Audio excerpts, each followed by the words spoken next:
Ignored, disrespected, and made to feel unimportant. That's the treatment 3 mothers say they got from some members of the Shreveport Police Department following their son's recent murders.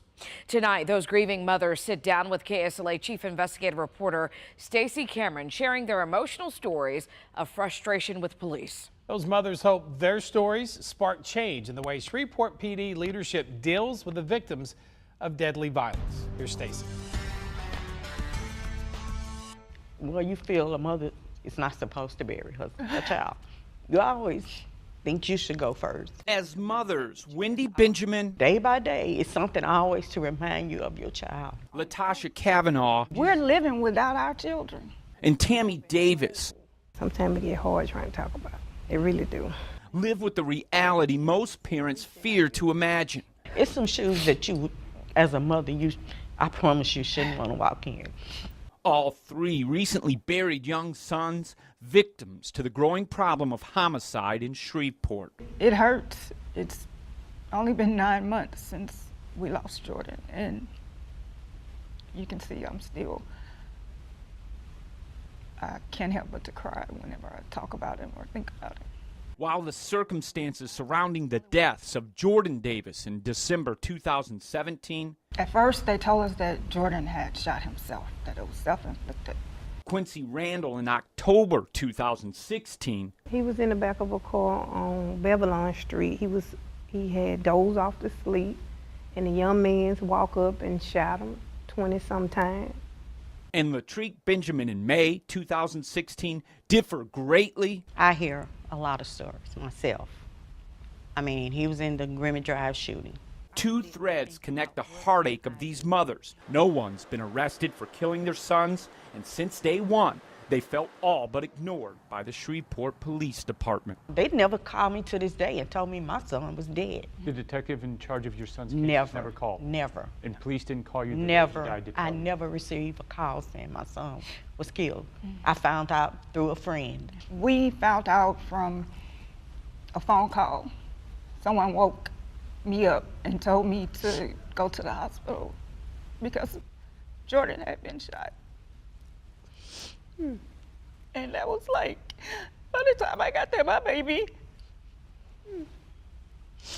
had already passed, and he had been gone for hours because the police never bothered to contact me. Was never contacted. Sitting down with me He was my only son. He was my role model. He really was. to talk about their boys, I'm just lost without him. My best friend. all 3 women shared a version of the same story. He was my baby. And it hurt. Saying it's almost impossible to get any kind of update from the detectives working their sons' cases. But the detectives don't even much help to solve the crime. They can't tell me that they working on it. You ain't working on it. You don't want to give us a call back. He didn't call me or my husband. They don't even call you back. You have to call them. When you call them, oh, he's out. He's on vacation. What? Who take vacation It's the same thing. on stuff like that? If they do no more than call us back and say, this is where we're at with your son's case. This is what's going on. We don't have a suspect right now. Call us back, return our call. Yeah. Because I know I called. You don't get a phone call back. You don't. Our children mattered. They may not have mattered to them, but I feel like when you take a job, do your job. Do your best. Show us some concern. Show something to the family that you're trying, and we get absolutely nothing. But during our emotional 45-minute conversation, I don't imagine it ever gets easy. It don't. You know, some people look at you and say, how do you do it? By the grace of God. That's it. these mothers said they're not upset with the police officers working the streets of Shreveport. So from your experience, you know there are some good, caring police officers in this department. Yeah, everyone that works for Shreveport Police, It's not bad. it's not bad. I know people personally. I've had relationships with a lot of police officers. However, it's just a few that are there, and I'm kind of confused as to why they are there. What are they doing? Instead, their growing frustration lies with the people working at department headquarters. It starts at the top. It starts at the top. The Starts top. at the top. Police Chief The Crump. police chief, The top. and it comes all the way down. He's the chief of police.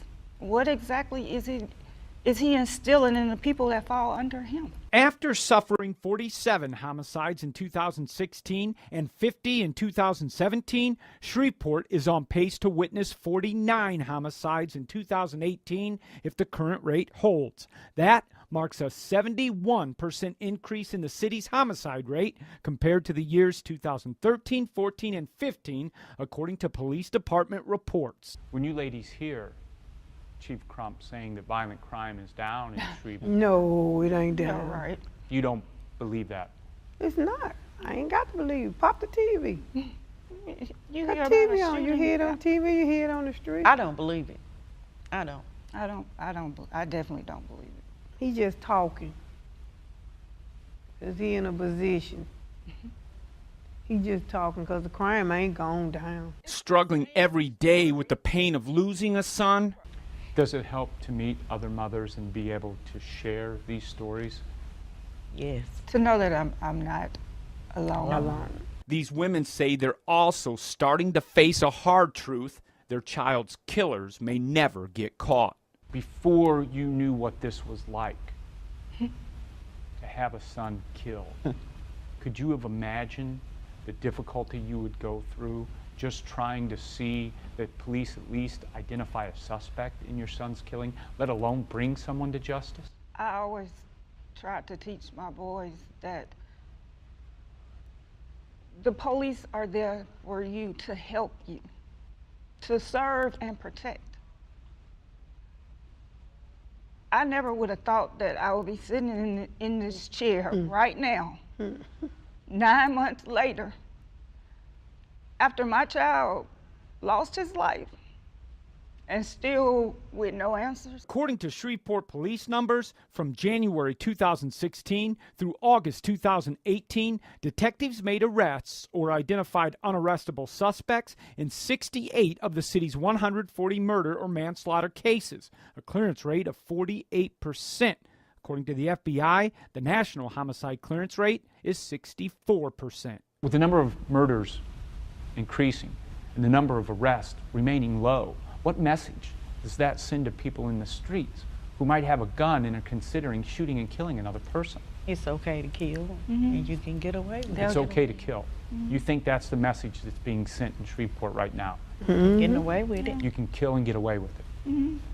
I honestly believe that, especially in my son's case.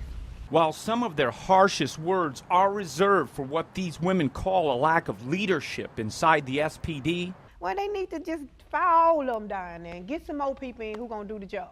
they say people living in the neighborhoods witnessing the deadly wave of violence carry part of the blame as well. If you know something, tell. We just can't blame the Shreveport Police Department, the detectives, everybody. We all need to help. One day it might be your son, Right. your brother, your cousin. Tell it what you see in the neighborhood, because you live in that neighborhood. Right. Don't just sit up and live day to day and telling other people, oh, I saw her son got shot down, but you're not telling it. Right. We have to work together, from the police department to the DA's office, to the people in the neighborhoods, to the people that witness. Do your part. Help. Seeking help and seeking justice in their sons' deaths, all three women told me that along with their husbands, they've tried meeting with Shreveport Police Chief Alan Crump on multiple occasions, but got nowhere, which is basically the same luck I had when I tried getting an interview with him, wanting to ask about the city's homicide rate, the number of unsolved cases, and a growing chorus of families, especially mothers, who claim they're basically being ignored by his department.